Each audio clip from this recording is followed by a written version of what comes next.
The day I handed Jessica the keys to her wedding gift, a beautiful colonial in the Vermont countryside, I never imagined I was opening the door to my worst nightmare.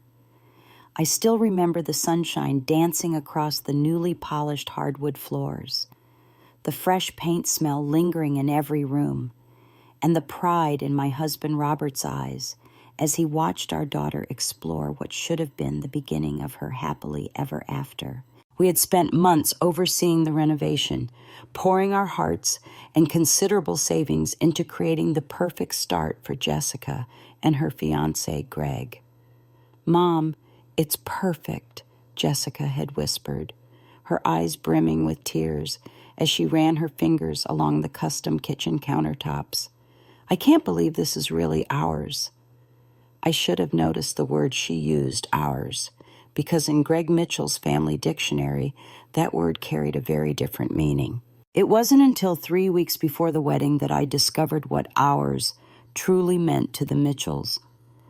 Robert and I had driven up to check on the final landscaping when we heard voices echoing through the house, voices we didn't recognize. As we approached the front door, a shrill complaint cut through the air. "These gates are ridiculous, Greg. Tell someone to tear them down. How are visitors supposed to feel welcome with this fortress around the house? And why does everyone in this neighborhood keep their doors closed back home? We leave our doors open for neighbors to drop by whenever they please." I froze on the doorstep, exchanging a bewildered glance with Robert. We hadn't given Jessica and Greg the keys yet. Who could possibly be inside? When we stepped through the door, the scene before us answered my question in the worst possible way. There, sprawled across our new living room furniture with shoes still on, were 5 strangers who I quickly realized were Greg's entire family, his parents, brother, sister-in-law, and their toddler son, Greg's mother, a petite woman with a voice that could shatter glass, was directing the others like a general commanding troops. His father was already putting out cigarettes on our new end tables, leaving burn marks on the polished wood. His brother and sister-in-law were opening cabinets and drawers, taking inventory as if they were shopping at a department store. "This bedroom will be perfect for us," Greg's father announced, emerging from the master suite we had specifically designed with Jessica's tastes in mind. "Great light, nice view. We'll take this one." For a moment, I thought I must have misheard. Surely they weren't planning to move in. But the luggage piled in the foyer told a different story. "And this smaller room," his father continued, pointing down the hall, "perfect for little Tommy. Greg, call your brother and tell him to cancel that apartment lease. No sense paying rent when there's all this space going to waste." I felt my blood pressure rising with each word. This wasn't a visit, this was an invasion.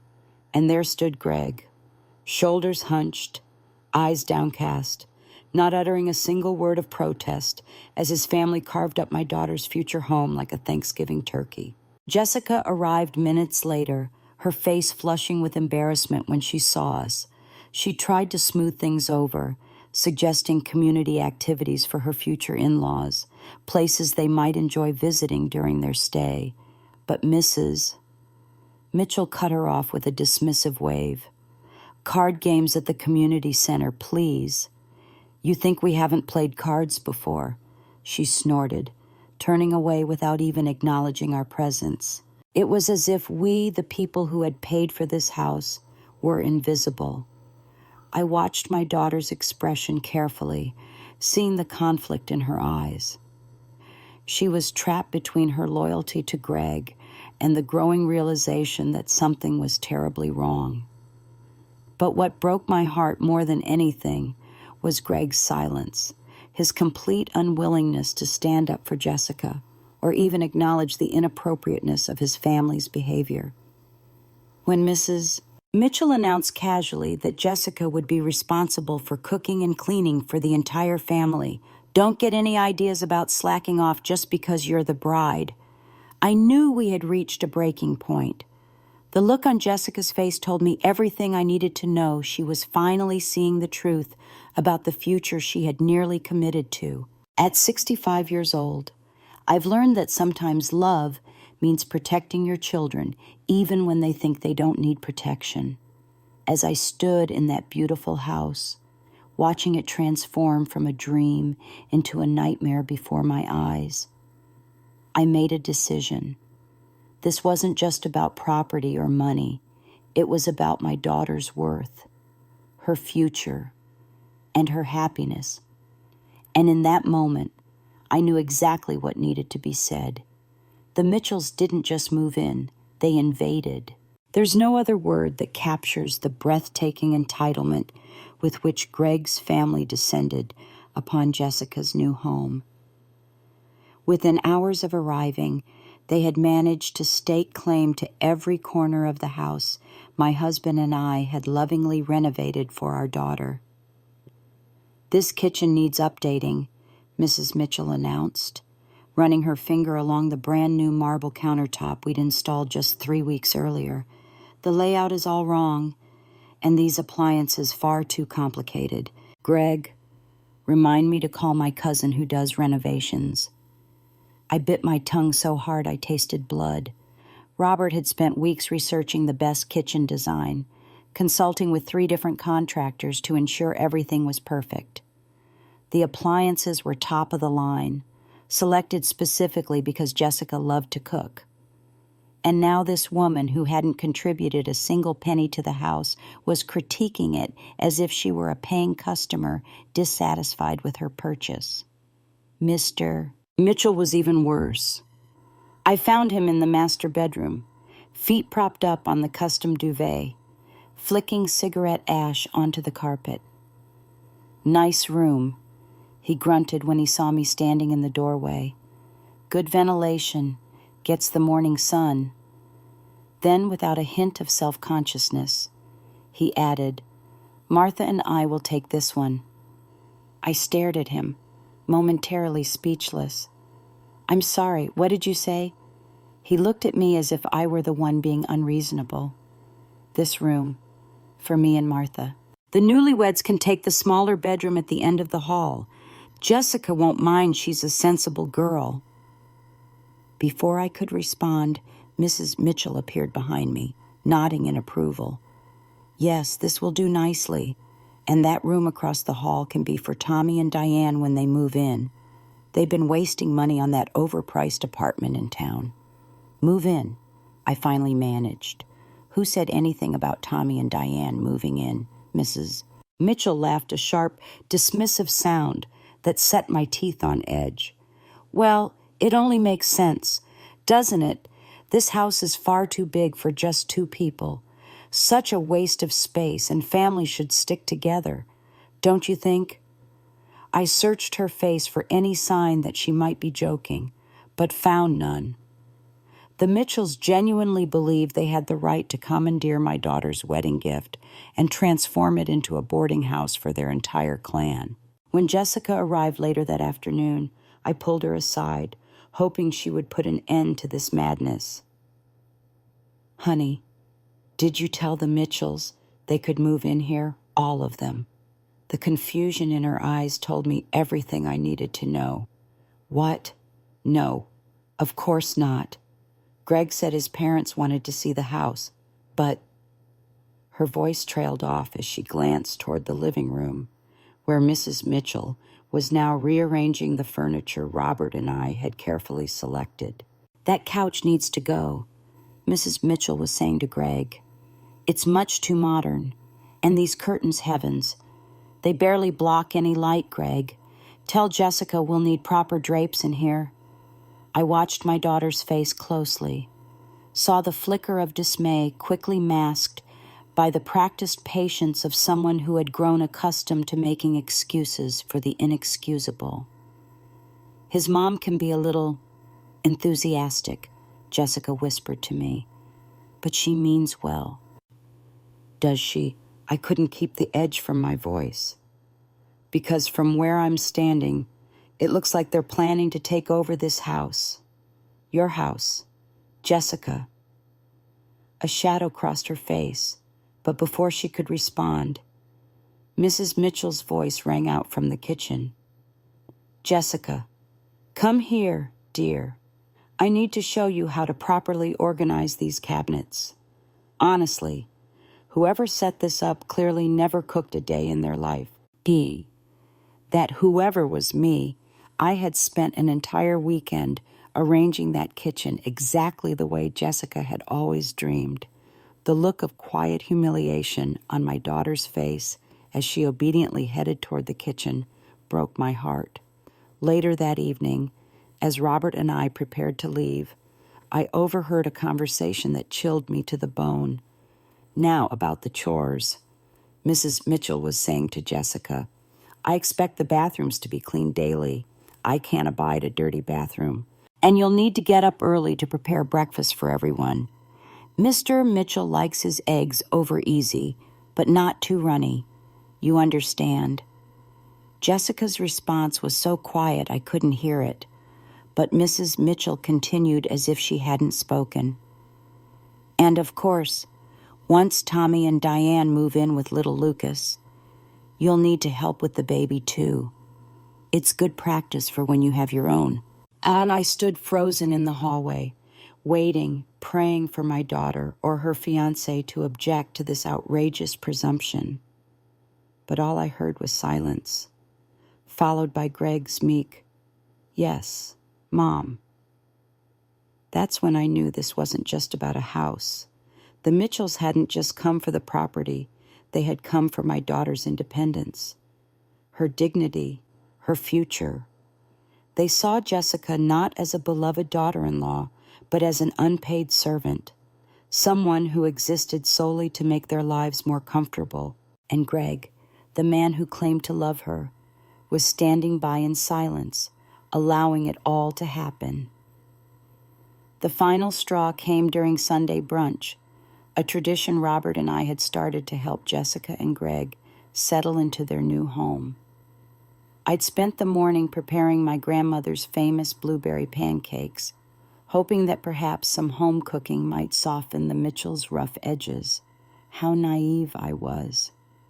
We had barely set the food on the table when Mr. Mitchell complained that the pancakes were too fancy and asked if we had any regular food. Mrs. Mitchell pushed her plate away after one bite, muttering something about the syrup being too sweet. Throughout the meal, they continued their barrage of criticism about the house, about the neighborhood, and increasingly about Jessica herself. "You know," Mrs. Mitchell said, cutting her pancake into precise squares, "most girls these days don't know the first thing about keeping a proper home. They're too busy with their careers and independence to learn real skills." Jessica, ever gracious, smiled tightly. "Well, I enjoy my work, but I also love cooking and gardening." Mrs. Mitchell's laugh was like broken glass. "Oh, honey, arranging store-bought flowers isn't gardening, and making pasta from a box isn't cooking." So I watched the color rise in my daughter's cheeks. Jessica was an accomplished home chef who had taken culinary classes in college. She'd won the Community Garden Showcase 3 years running. These weren't just hobbies. They were passions she had cultivated for years. "Actually," I interjected, unable to stay silent, "Jessica's garden has been featured in the local paper, and her holiday dinners are legendary among our friends." Mrs. Mitchell waved a dismissive hand. "Well, that's all fine for entertaining, I suppose, but a real wife knows how to stretch $1 and make do with less. Greg's needs are simple. He doesn't need all this." She gestured vaguely around the beautiful dining room. "Extravagance." Robert's knuckles whitened around his fork. In 40 years of marriage, I'd rarely seen him angry, but there was a dangerous glint in his eye now. "This extravagance, as you call it, is a gift to our daughter, a home she can be proud of." "And a gift," Mr. Mitchell snorted. More like a bribe, if you ask me. The table fell silent. Even Mrs. Mitchell seemed surprised by her husband's bluntness. "Excuse me." Robert's voice was dangerously quiet. Mr. Mitchell leaned back in his chair, emboldened. "Let's be honest here. Girls like Jessica, educated, career-focused, pushing 30, they're not exactly hot commodities on the marriage market. When our Greg showed interest, well," he smirked, gesturing around the dining room. "You had to sweeten the pot, didn't you?" I gasped, physically recoiling from the table. Jessica sat frozen, her face drained of color, and Robert, my gentle, patient. Robert looked like he might leap across the table. But it was to Greg that we all turned. This was the moment when any man worth his salt would defend the woman he claimed to love. The moment when he would put his parents in their place and make it clear where his loyalties lay. Greg stared at his plate, pushing a piece of pancake around in the syrup. "Greg." Jessica's voice was barely audible. He glanced up, then quickly back down. "Dad's just being honest. Jess, no need to make a big deal out of it." The betrayal in Jessica's eyes was devastating. This wasn't just about an insult at the breakfast table. This was about her worth, her value, her very identity being questioned, and the man who was supposed to stand beside her for life couldn't even find the courage to look her in the eye. "Honest," I repeated, incredulous. "You call that honest? Your father just suggested that my daughter wasn't good enough to land a husband without a bribe, and you're sitting there agreeing with him." Greg shifted uncomfortably. "I didn't say I agreed. I just meant, we know exactly what you meant." Robert cut in, his voice like steel. He turned to Jessica. "Sweetheart, you don't have to tolerate this. Not in your own home." Mrs. Mitchell bristled. "This is Greg's home too, and soon it will be our home. Family sticks together, and once you're married, we're all family." Jessica's hands trembled slightly as she set down her napkin. "Family respects each other," she said quietly. "Family supports each other. This isn't family. This is something else entirely." Greg finally looked up, his expression hardening. "You're overreacting again, Jess. My parents are just trying to help." "Help?" Jessica's voice cracked. "Is that what you call this? They've insulted my home, my skills, my worth as a person, and you've sat there and let them. Worse, you've agreed with them." Greg's jaw tightened. "You knew what my family was like before we got engaged. If you can't handle a few blunt comments," Robert interjected, his patience finally exhausted. "Your father just suggested our daughter was unmarriageable without a house as incentive. In what world is that merely blunt?" Greg turned to his father, perhaps seeking support, but Mr. Mitchell merely shrugged. "Boy's got to learn to control his woman early, or she'll walk all over him for life." And there it was, the ugly truth we'd all been dancing around. In the Mitchells' world, Jessica wasn't a partner to be cherished. She was a possession to be controlled. I watched my daughter's face as the realization dawned, as all the little moments of discomfort and compromise crystallized into a single, undeniable truth. This was not the future she had dreamed of. This was not love. "Greg," she said, her voice suddenly steady, "I need you to choose right now. Either you stand up for me against your family, or you can leave with them." The silence that followed was deafening. Greg's silence answered Jessica's ultimatum more clearly than words ever could. For several excruciating moments, he sat frozen between two worlds, the future he'd promised my daughter and the family that had shaped him. When he finally spoke, his voice was painfully quiet. You're being unfair, Jess. They're my family. Those 6 words hung in the air like smoke from one of Mr. Mitchell's cigarettes, acrid, suffocating, impossible to ignore. I watched my daughter's expression shift from hope to disbelief, then to something I'd never seen before, a cold, clear-eyed resolve. "So am I," she said, rising from her chair with a dignity that made my heart swell with pride. At least, I was supposed to be. Mrs. Mitchell scoffed, crossing her arms over her chest. "Don't be so dramatic, Jessica. Every family has disagreements. You can't just throw a tantrum every time someone tells you a hard truth." A hard truth. I couldn't contain myself any longer. "You've done nothing but insult and demean my daughter from the moment you arrived. You've claimed her home as your own, treated her like a servant, and now you have the audacity to question her worth as a wife." Mr. Mitchell pushed back his chair, the legs screeching against the hardwood floor. "This is exactly the problem. You've raised her to be too sensitive, too entitled. A real wife knows her place." Robert stood so abruptly his water glass toppled, sending ice cubes skittering across the table. "A real man," he said, his voice dangerously controlled, "respects his wife, cherishes her, stands by her side against anyone who would harm her."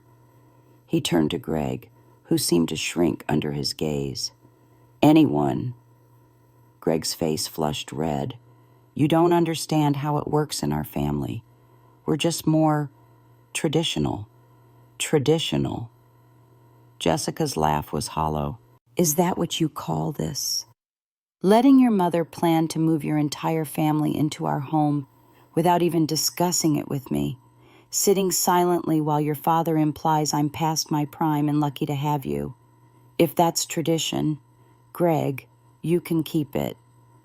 Mrs. Mitchell's eyes narrowed to slits. "Curtis, are you going to let her talk to us this way in front of her parents? No less, show some backbone." The slip didn't escape any of us, Curtis, not Greg. She'd called him by his middle name, the one he'd always hated, the one he'd specifically asked me never to use. It was a small thing, perhaps, but in that moment, it felt monumental, a glimpse behind the curtain at the dynamics that had shaped the man I thought my daughter would marry. Greg or Curtis seemed to fold in on himself, caught between his mother's demand and Jessica's steady gaze. "Jess, come on. You know how Mom gets. Let's just all calm down and—" "No." And Jessica's voice was quiet but firm. "I've been calm for too long. I've been understanding, accommodating, patient. I've made excuses for behavior that shouldn't be excused, and I'm done." She twisted the engagement ring from her finger, the ring she'd confessed to me later that she'd bought herself, after waiting months for Greg to produce one. She placed it on the table between them, the small diamond catching the light. "I release you from your promise, Greg, and I release myself from mine." "Am I?" The color drained from his face. "You can't be serious." "I've never been more serious in my life." There were tears in her eyes, but her voice remained steady. "I wanted to marry a partner, someone who would stand beside me, not behind his parents, someone who would build a life with me, not use me to extend his family's reach." Mrs. Mitchell pushed back from the table with such force her chair crashed to the floor.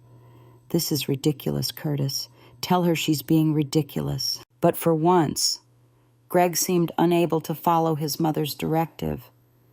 He stared at the ring on the table as if it were some alien artifact he couldn't quite comprehend. Mr. Mitchell rose, his face darkening with rage. "I knew this would happen. City girls like you think you're too good for boys like my son. Well, let me tell you something. He's the one who's too good for you. He could have any woman he wants. Girls would line up for a chance with him. You think you're rejecting him? He's better off without you. Dad, stop, Greg finally managed. But it was too late. The venom had been spewed. The masks had fallen, and there was no going back. Jessica turned to me, and in her eyes, I saw a mixture of heartbreak and relief that I understood all too well. Mom, Dad, I think it's time for us to go. As we prepared to leave, Mrs. Mitchell made one last desperate attempt. You'll regret this, she hissed at Jessica. No one walks away from our family.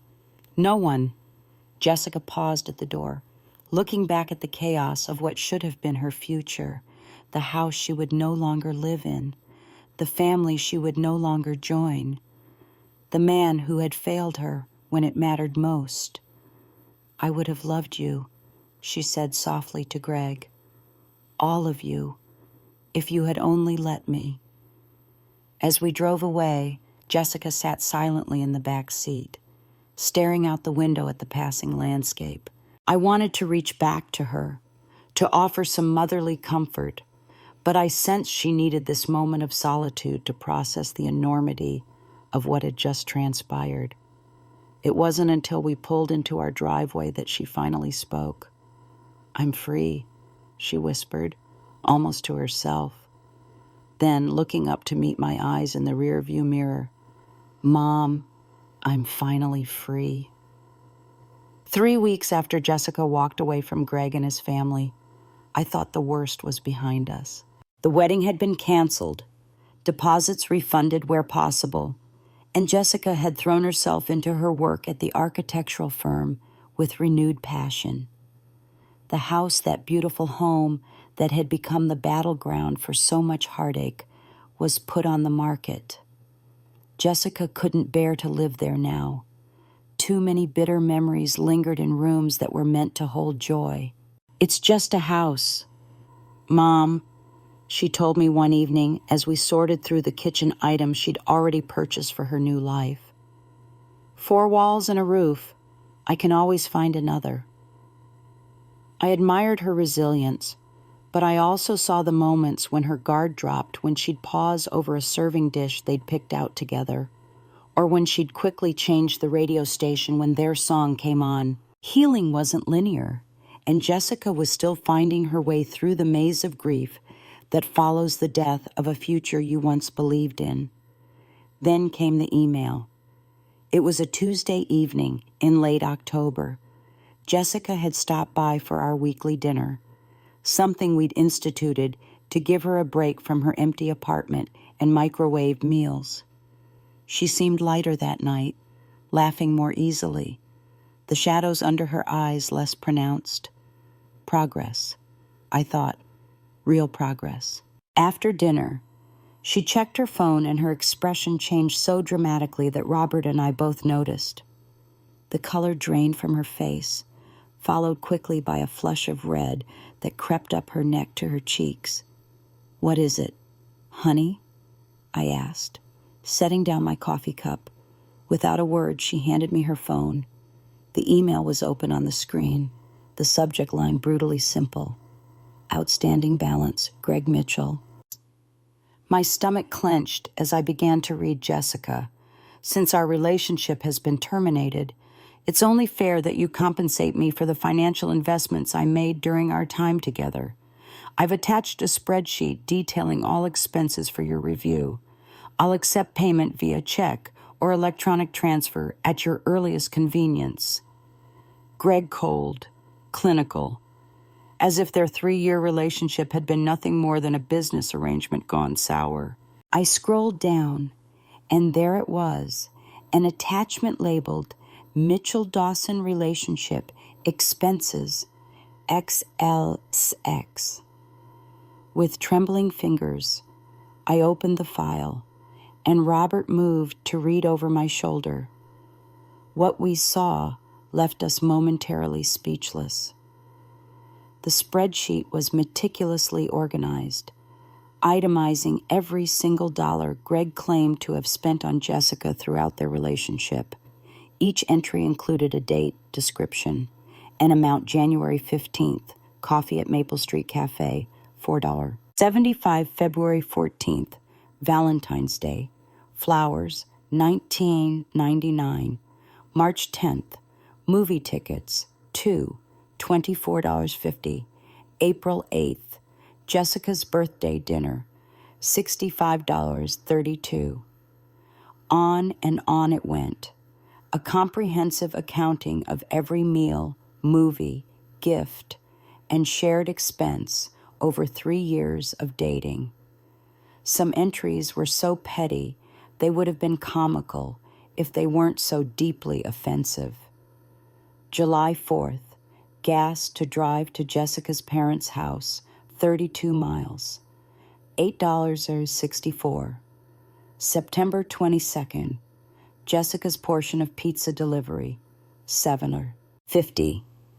December 25, Christmas present scarf, $22.99. At the bottom, highlighted in bold, was the grand total, $2, $843.67. He can't be serious, Robert muttered, his face darkening with each line he read. This is beyond pathetic. Jessica sat silent, her hands clasped so tightly in her lap that her knuckles had gone white. I couldn't tell if she was about to cry or scream. Sweetheart, I said gently, placing my hand over hers. You know you don't owe him a penny of this. She looked up then, and to my surprise, a small, bitter laugh escaped her. Do you want to know the most ironic part? I paid for almost everything. And she had. As the truth unfolded that evening, I learned what Jessica had kept hidden throughout her relationship with Greg, how she'd always been the one to reach for her wallet at restaurants, insisting it was her treat when really it was nearly always her treat, how she'd bought her own birthday gifts and Christmas presents, allowing Greg to take credit to save face, how she'd even paid for the last-minute flight when his father had a health scare, something she'd never mentioned for fear of embarrassing him. I have the credit card statements to prove it, she said, her voice gaining strength. If anyone should be sending an invoice, it's me. Robert paced the kitchen, his face flushed with indignation. This isn't about money. This is harassment, plain and simple. He's trying to maintain control even after you've ended things. And to think, Jessica said quietly, I once believed he loved me. I studied the spreadsheet again, each petty line item revealing more about Greg's character than perhaps he'd intended. This wasn't the accounting of a man who had been genuinely generous. This was the ledger of someone who had been keeping score all along, viewing love as a transaction rather than a gift. What are you going to do? I asked. Jessica was quiet for a long moment, staring at the phone in my hand as if it were a snake that might strike at any moment. Then, something shifted in her expression, the last remnant of the uncertain. Accommodating woman she'd been with Greg falling away to reveal someone stronger, clearer, more defined in her boundaries. Nothing, she said finally. I'm going to do absolutely nothing. He doesn't deserve a response, and I refuse to be pulled back into his drama. She took her phone back, deleted the email with a decisive tap of her finger, and smiled a real smile that reached her eyes. He can send all the invoices he wants. I'm not for sale. But Greg Mitchell, it turned out, was not a man who accepted being ignored. I should have known Greg Mitchell wouldn't let things end quietly. Men like him, men who catalog every coffee and movie ticket, who view relationships as transactions, they don't simply fade away when rejected. Their wounded pride demands a reckoning, a public display to salvage their self-image. It happened on a Wednesday. I had stopped by Harrington and Associates, the architectural firm where Jessica worked. to take her to lunch. We had plans to discuss her upcoming promotion, a bright spot in what had been a difficult few months. As the elevator doors opened to the 14th floor, I immediately sensed something was wrong. A crowd had gathered in the reception area. Voices hushed, but faces animated with the unmistakable electricity of workplace drama. At first, I couldn't see what was causing the commotion, but then the sea of bodies parted, and there they were, Greg and his parents, standing like accusers in a courtroom, Mrs. Mitchell's voice rising above the uncomfortable murmurs. "Everyone, listen up," she called, her shrill tone carrying across the open floor plan. "I want all of you to know what kind of person works among you." Jessica Dawson dated my son for 3 years, enjoyed his generosity, and now that they've broken up, she refuses to repay what she owes him. My blood ran cold. Jessica stood frozen near her desk, her face drained of color, her colleagues casting uncertain glances between her and the spectacle unfolding in their workplace. Mr. Mitchell had produced a large poster board, a blown-up version of that ridiculous spreadsheet, complete with color coding and a bold total at the bottom. "Look at these numbers," he bellowed, jabbing a finger at the chart. "Coffee dates, dinner outings, movie tickets, all paid for by my son. And now she thinks she can just walk away without settling her debts." The absurdity of the situation might have been comical if it weren't so deliberately cruel. Several of Jessica's coworkers were visibly uncomfortable, shifting their weight and averting their eyes. Others whispered behind cupped hands, no doubt wondering if there was truth to these outlandish claims. "Is this for real?" I heard someone mutter.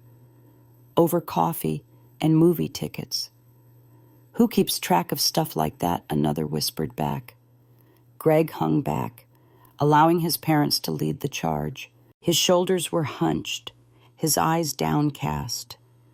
But occasionally he would glance up at Jessica with an expression I couldn't quite read. Was it remorse, resentment? Whatever it wasn't love. It had never been love.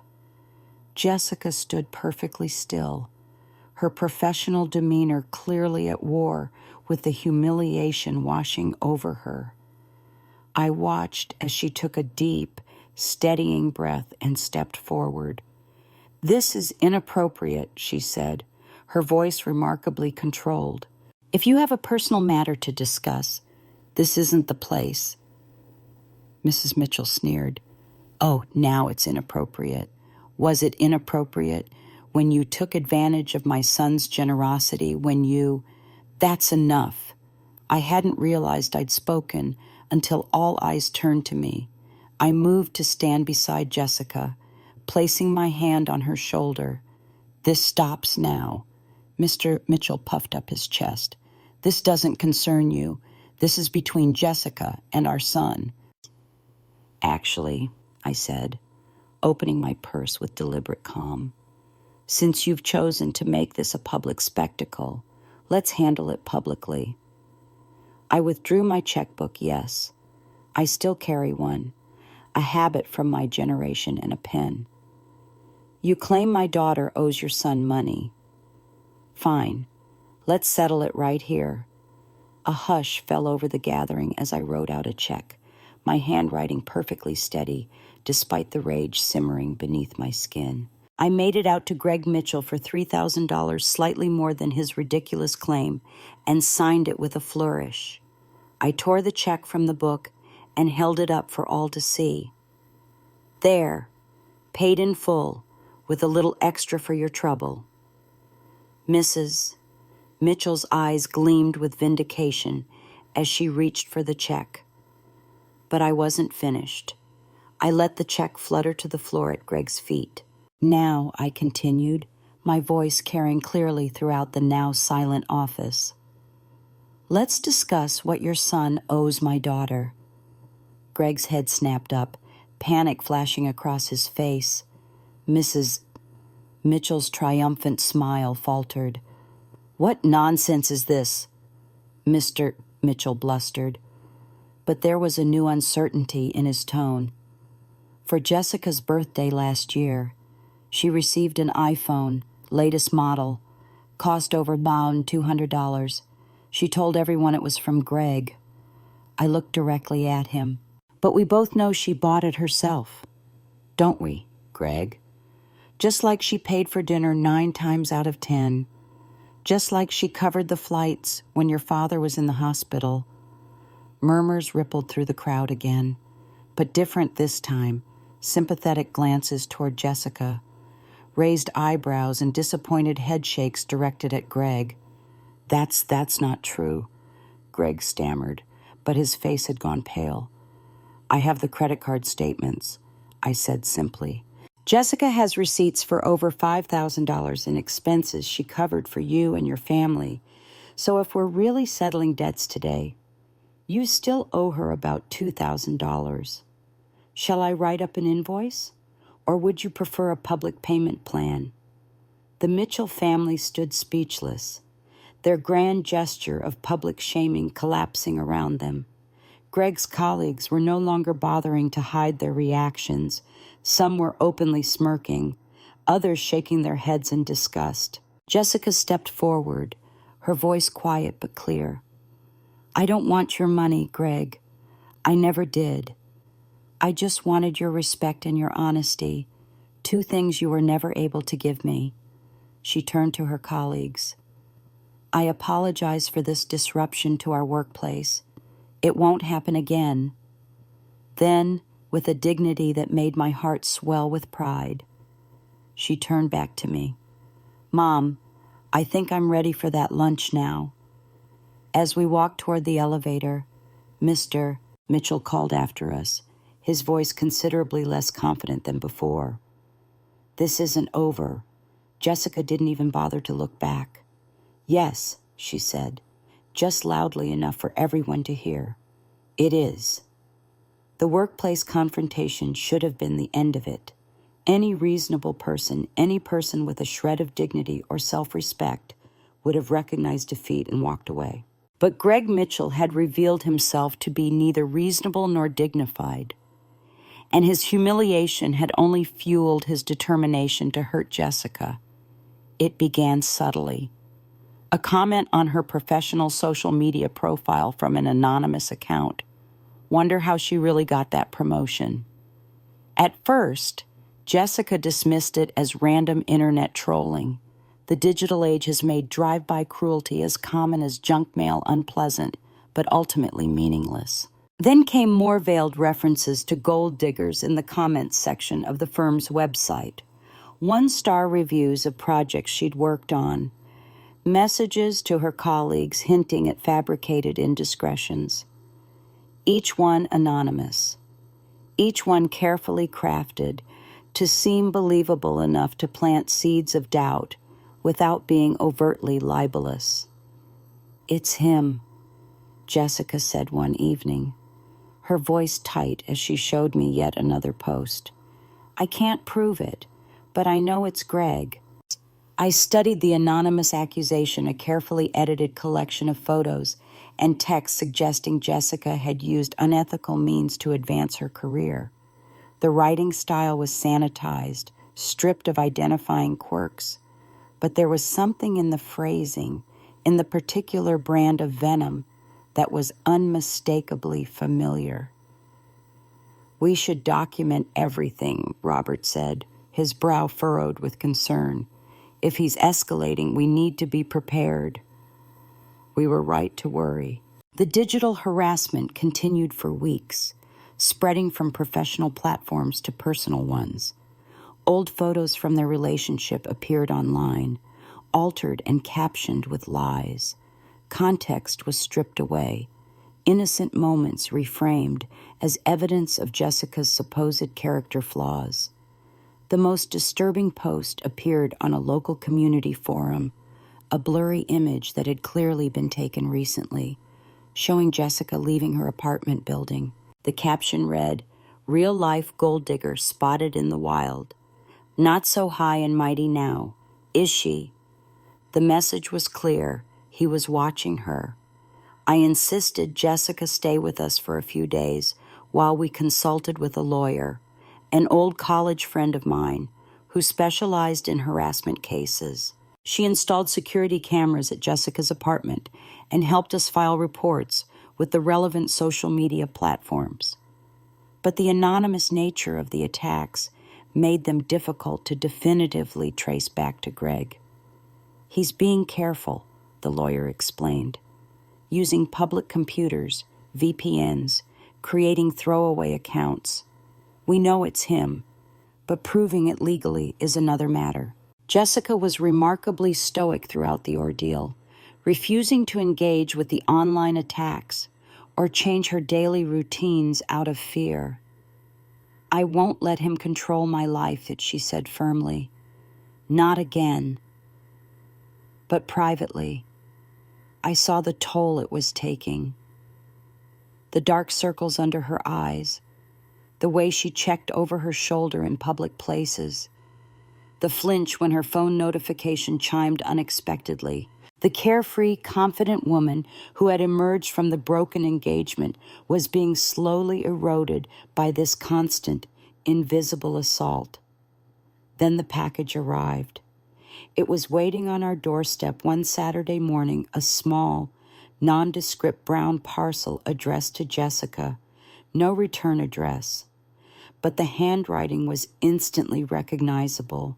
Inside was a handwritten letter from Greg, pages of flowing script that began with apparent contrition. Jessica, I've spent many sleepless nights thinking about us, about what we had and what we lost. I remember our first date at Harborview Park, how you laughed when I tripped on the boardwalk. I remember the Christmas you spent 3 days nursing my father after his surgery.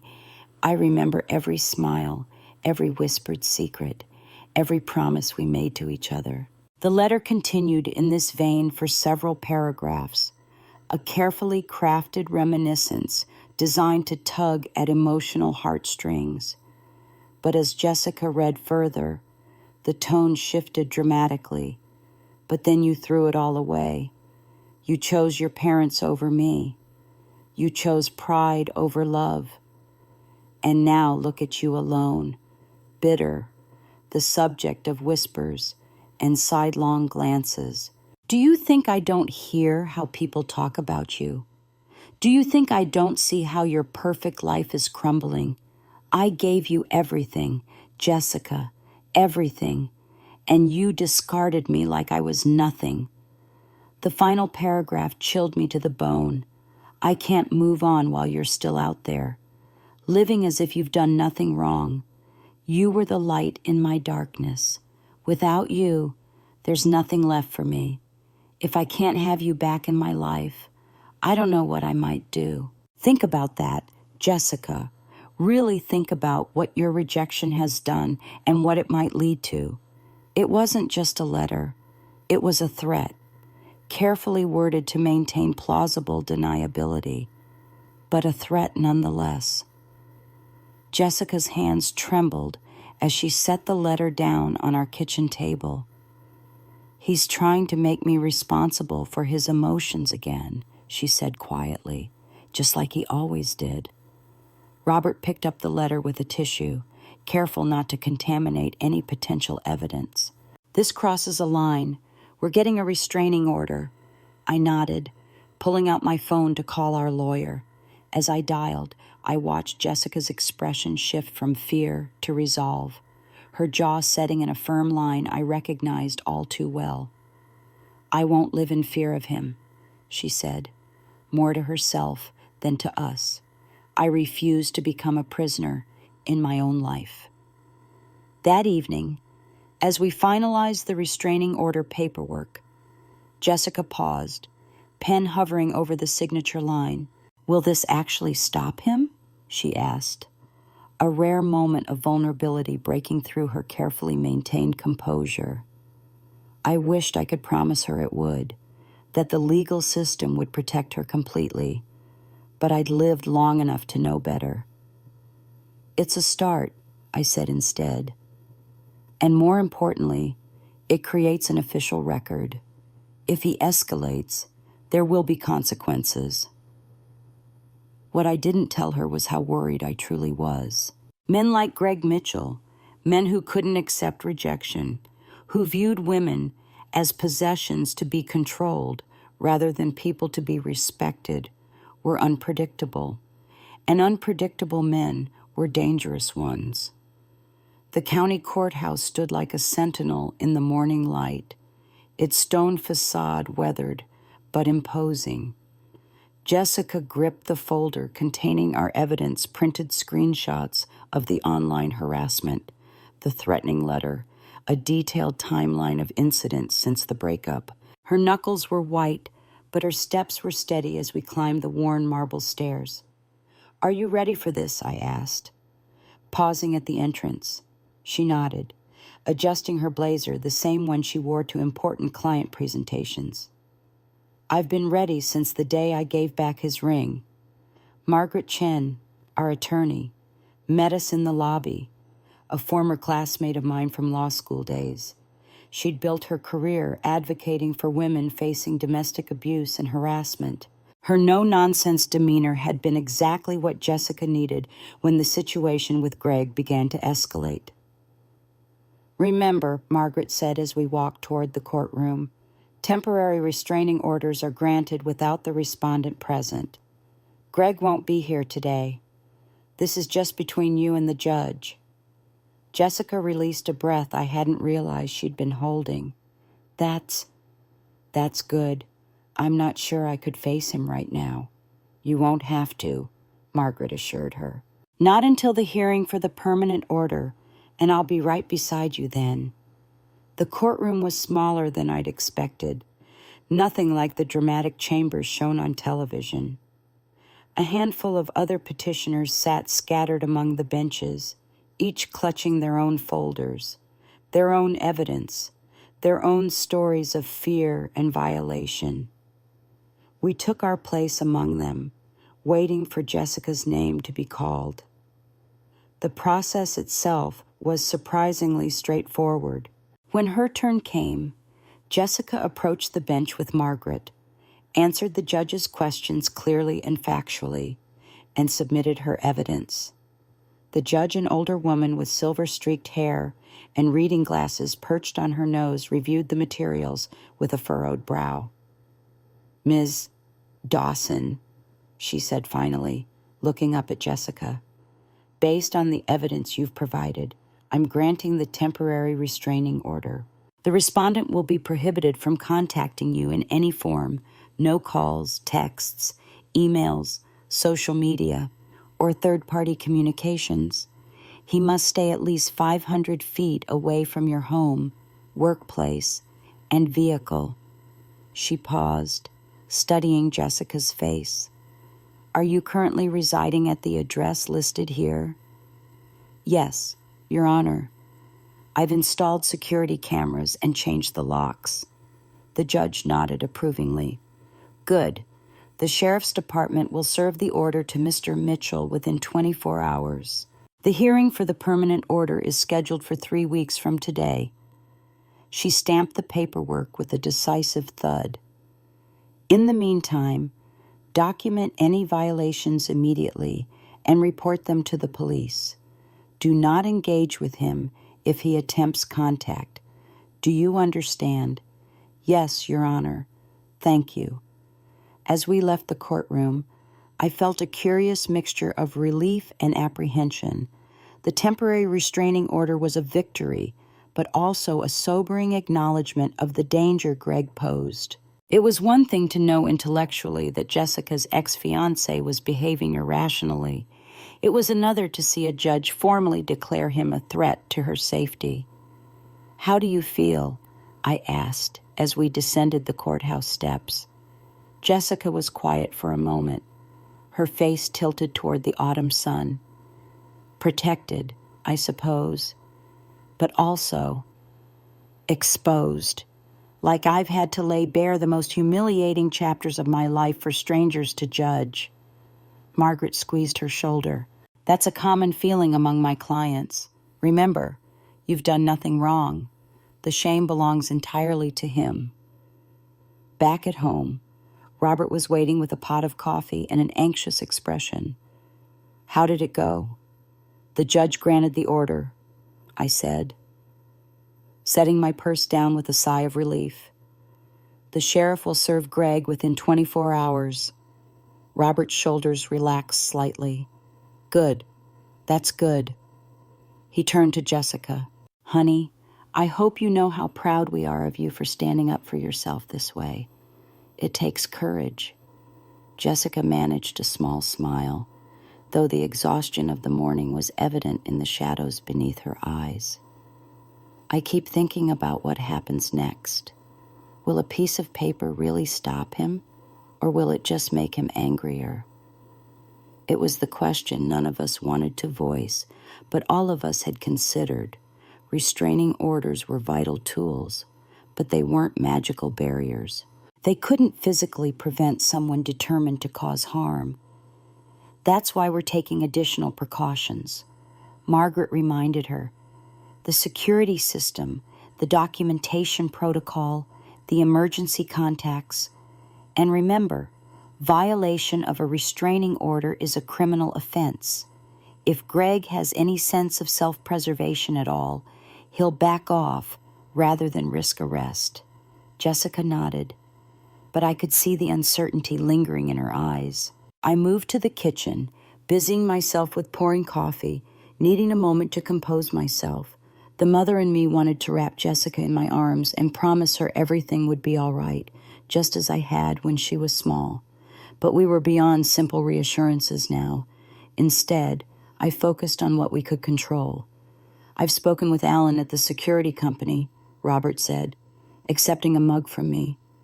He'll be by this afternoon to install additional cameras at your apartment. Jessica, and I've talked to your building manager. They've been alerted not to allow Greg on the premises under any circumstances. Margaret nodded approvingly. Good. And Jessica, remember what we discussed about your routine. Vary your routes to work. Be aware of your surroundings. Always let someone know where you are. It sounded like the kind of advice given to people in witness protection, not to a young professional woman in a peaceful suburb. But then, wasn't that exactly what Greg had done? Turned Jessica's ordinary life into something requiring vigilance and caution. I hate this, Jessica said suddenly, setting her coffee down with a sharp click against the counter. I hate that he still has this power, that he's still controlling my life even after I've left him. I moved to her side, putting my arm around her shoulders. This is temporary, I assured her, hoping I sounded more confident than I felt. We're taking these steps now so you can reclaim your life completely. This isn't his power over you. This is your power to protect yourself. She leaned into me briefly, then straightened her shoulders. You're right, and I'm not letting him win. Not after everything it took to get free. Margaret gathered her papers, sliding them into her leather briefcase. The sheriff will serve the order today. Once Greg is officially notified, any contact will be a violation. If he calls, text me immediately and then call the police. If he shows up anywhere near you, don't engage. Just leave the area if possible and call 911. As Margaret departed with promises to check in later, the three of us were left in a kitchen that suddenly seemed too quiet, too ordinary for the extraordinary situation we found ourselves in. So, Jessica said finally, attempting a light-hearted tone, I guess we just wait and see what he does next. Robert and I exchanged glances. We prepare, he corrected gently, and we remember that you're not facing this alone. The restraining order might have been just a piece of paper, but it represented something powerful, Jessica's refusal to be intimidated, her insistence on her right to peace and safety. Whatever came next, she would face it standing tall, with the full force of the law and her family behind her.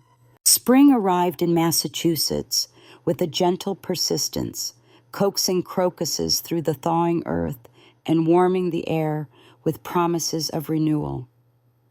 4 months had passed since the restraining order was granted, and while Greg had tested its boundaries with a few indirect attempts at contact, the legal consequences had ultimately proven effective in keeping him at bay. The digital harassment had ceased, the anonymous comments had stopped appearing, and gradually, a sense of normalcy had returned to Jessica's life. She had thrown herself into her work with renewed focus, earning a reputation at Harrington and Associates for her innovative designs and meticulous attention to detail.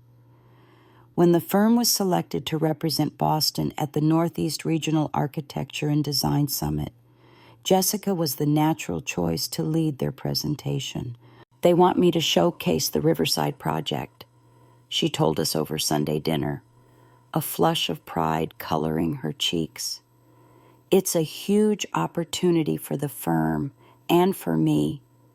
Robert raised his glass in a toast. "To my brilliant daughter, taking the architecture world by storm."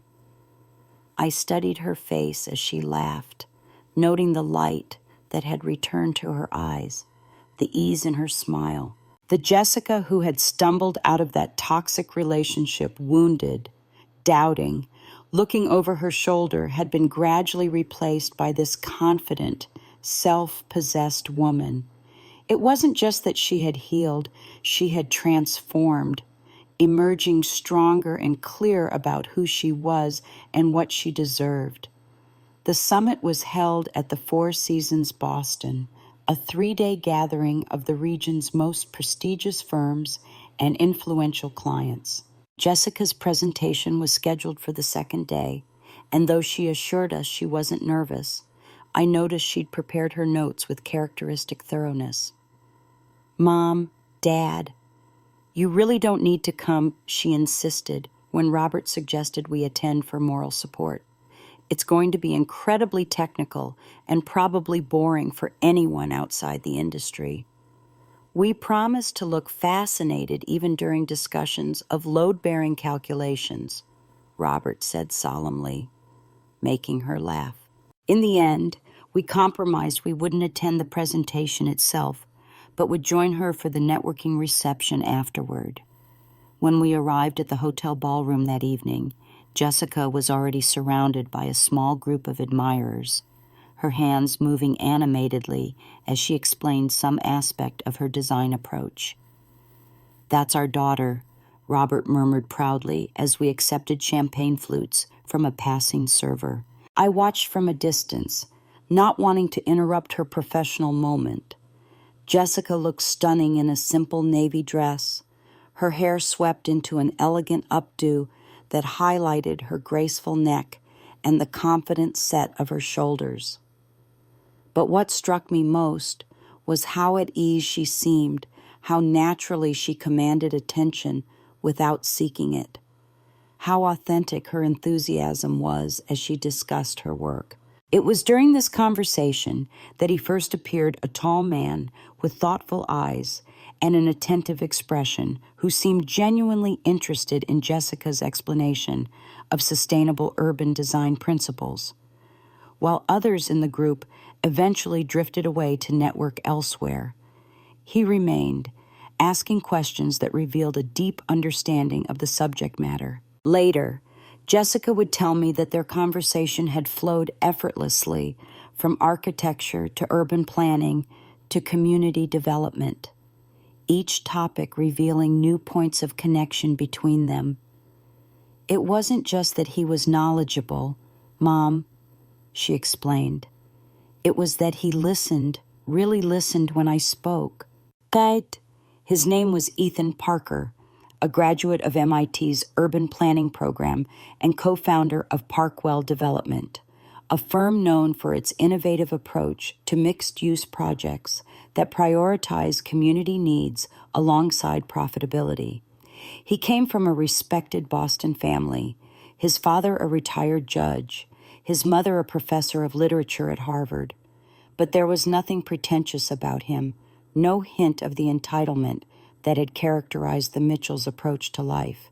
Their relationship developed gradually, beginning with coffee meetings to discuss potential collaborations between their firms, evolving into dinners where conversations stretched far beyond professional interests. Jessica approached this new connection with appropriate caution, but I could see the quiet joy it brought her, the simple pleasure of being with someone who valued her mind, respected her boundaries, and showed interest in her thoughts without attempting to shape or control them. The first time Ethan came to dinner at our home, the contrast with Greg couldn't have been more striking.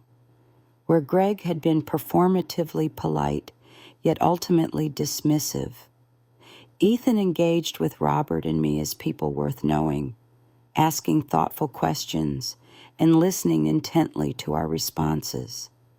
Where Greg had subtly undermined Jessica at every turn, Ethan openly admired her intelligence and accomplishments, his pride in her evident but never possessive.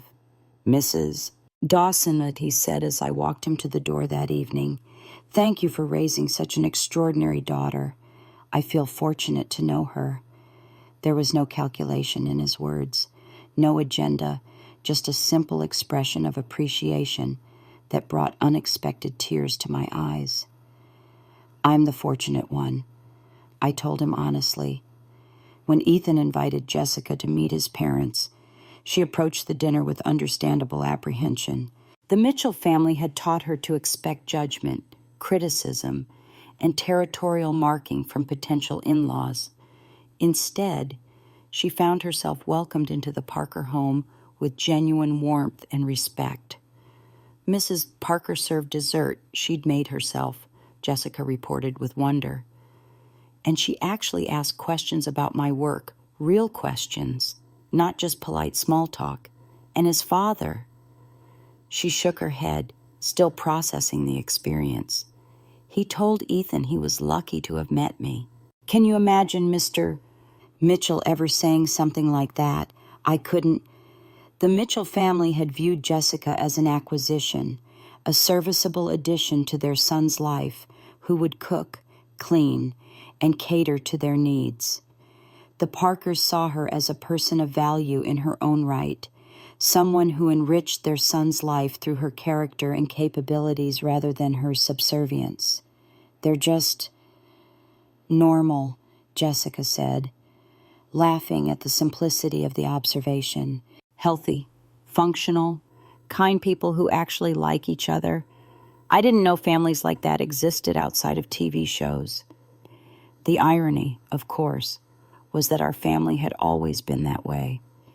It was only through her experience with the Mitchells that Jessica had come to understand how rare and precious a loving, respectful family dynamic truly was and how essential it was to her happiness. 8 months after the restraining order, life had found a new rhythm. Jessica and Ethan's relationship had blossomed into something beautiful, a partnership built on mutual respect, shared interests, and genuine affection. The shadows that had once haunted Jessica's eyes had faded, replaced by a quiet confidence and joy that warmed my heart every time I saw her. The restraining order against Greg had been made permanent, and while we remained vigilant, the fear that had colored those early months had gradually receded. Jessica had reclaimed her life. Her career was thriving. Her social circle had expanded. And for the first time since the broken engagement, she spoke of the future with unguarded enthusiasm. It happened on a crisp October evening at the annual Boston Architectural Heritage Gala. Jessica's firm had been nominated for an award for their innovative restoration of a historic downtown building, and Ethan had proudly accompanied her as her date. Robert and I attended as well, invited by Jessica, who insisted we had been architectural patrons by funding her education. The venue was spectacular, the grand ballroom of the Fairmont Copley Plaza, with its gilded ceiling and crystal chandeliers casting a warm glow over the elegant crowd. Jessica looked radiant in a floor-length emerald gown, her arm linked comfortably through Ethan's as they navigated the room, stopping frequently to chat with colleagues and admirers. "Our little girl has grown up," Robert murmured, watching her from across the room. "Remember when she used to design elaborate houses for her dolls using cardboard boxes and construction paper?" I smiled at the memory. She always knew what she wanted to be. It was during the cocktail hour, as Jessica and Ethan stood near one of the ornate columns engaged in animated conversation with the dean of her former architecture school, that I noticed him. Greg Mitchell was standing near the entrance, alone and slightly disheveled, in a suit that looked a size too large for his frame. He hadn't been invited to the event, that much was obvious from the way his eyes darted nervously around the room, but must have gained entry through some professional connection. My first instinct was alarm. The restraining order prohibited him from being within 500 feet of Jessica. I immediately scanned the room for security personnel, my hand already reaching for my phone to alert the authorities. But before I could act, I saw his expression change as his gaze landed on Jessica. It wasn't anger or resentment that crossed his face. It was something far more complex, a mixture of shock, longing, and dawning realization. He stood frozen, watching as Jessica laughed at something Ethan said, her hand resting naturally on his arm, her face upturned with an expression of easy happiness I'd never once seen her wear in Greg's presence. I moved closer to Robert, gripping his arm. "Greg is here," I whispered urgently. "By the entrance." Robert tensed, his protective instincts instantly alert. "I'll get security." "Wait," I said, my eyes still fixed on Greg's face. "Just wait a moment." Greg remained rooted to the spot, making no move to approach Jessica or cause a scene. Instead, he simply stood there, a solitary figure at the periphery of a celebration that had nothing to do with him, watching the woman he had once claimed to love, living a life that had no place for him in it. As Jessica's firm was announced as the winner of their category, the room erupted in applause. Ethan beamed with pride, kissing Jessica's cheek as she rose to accept the award. Her acceptance speech was gracious and brief, acknowledging her colleagues and mentors, and with a warm glance toward our table, her supportive family. When I looked back toward the entrance, Greg was still there, his expression now one of unmistakable loss. The crowd rose in a standing ovation as Jessica concluded her speech, but Greg remained motionless, a man witnessing not just the success of his former fiancée, but the full measure of what his behavior had cost him. Then, without warning, Jessica turned slightly and saw him. For one breathless moment, their eyes met across the crowded room.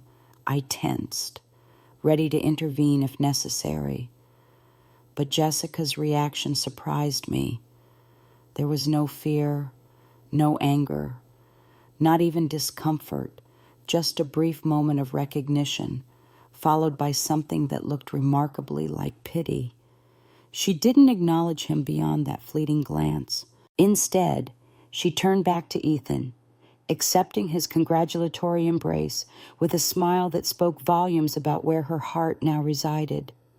Greg seemed to physically diminish, his shoulders hunching as if under an invisible weight. Without attempting to approach or speak to anyone, he turned and slipped out of the ballroom, a shadow retreating from the light. Later that evening, as we were preparing to leave, I mentioned seeing Greg to Jessica, concerned about the violation of the restraining order.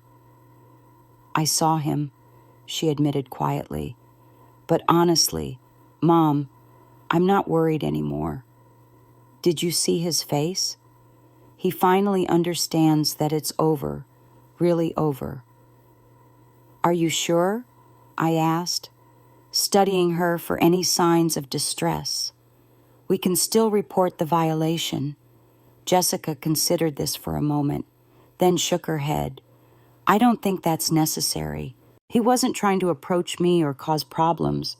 I think, she paused, choosing her words carefully.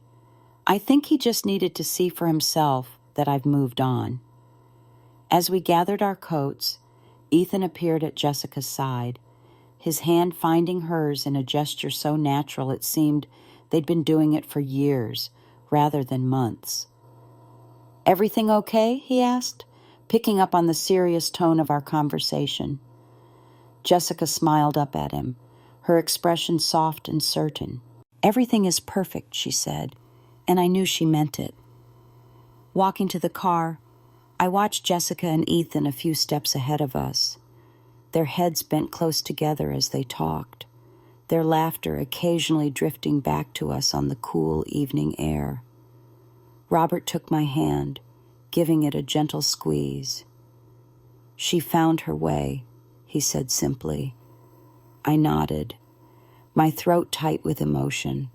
Greg Mitchell had finally realized what we had known all along, that Jessica was never his to possess or control. She was and always had been, a bright light finding her own path, and now that path was leading her exactly where she deserved to be toward happiness, toward respect, toward love that lifted her up instead of diminishing her. In the end, that was the most fitting consequence of all.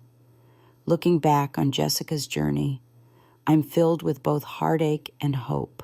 As her mother, I watched her transform from a woman who diminished herself to keep peace with an unworthy partner to someone who stood firmly in her own value. The road wasn't easy. There were tears and fears, threats and harassment, moments of doubt and darkness. But through it all, Jessica discovered something precious. Her own worth was not negotiable. For too long, she had accepted crumbs of affection from Greg, believing they constituted a feast. She had silenced her own voice, shrunk her own dreams, and contorted herself to fit into the narrow space his family allowed her, all in the name of love. But that wasn't love. It was captivity, disguised as companionship. True love, as she found with Ethan, doesn't demand that you make yourself smaller. It encourages you to expand, to grow, to become more fully yourself. True love sees you clearly and celebrates what it sees. True love stands beside you, not above you. At 67 years old, I've learned that the most valuable gift we can give ourselves is the courage to walk away from relationships that diminish us. Sometimes the bravest thing isn't staying and fighting. It's recognizing when a battle can't be won because the other person doesn't want peace. They want surrender. Dear viewers, Jessica's story reminds us all that we deserve respect, kindness, and genuine love. No relationship should come at the cost of your dignity or self-worth. If you're constantly making yourself smaller to please someone else, that's not love, it's erasure. The most important relationship you'll ever have is with yourself. Honor it, protect it, and never settle for someone who treats you as anything less than the treasure you are. Perhaps you faced your own Mitchells in life, people who tried to control you, diminish you, or convince you that their approval was worth the sacrifice of your authentic self. Or maybe you've been blessed with Parkers, those who celebrate your strengths and support your growth. I'd love to hear your stories in the comments below. How did you recognize your own worth? What gave you the courage to walk away from a relationship that was hurting more than healing? Or how did you find someone who truly values you? Don't forget to subscribe for more life lessons drawn from real experiences. Together, we can learn to recognize red flags early, establish healthy boundaries, and create relationships that elevate rather than diminish us. Click that subscribe button and join our community of survivors and thrivers who know that the most powerful words in any language are, "I deserve better." Remember, your story isn't over. The most beautiful chapters may still be waiting to be written, but only you can turn the page.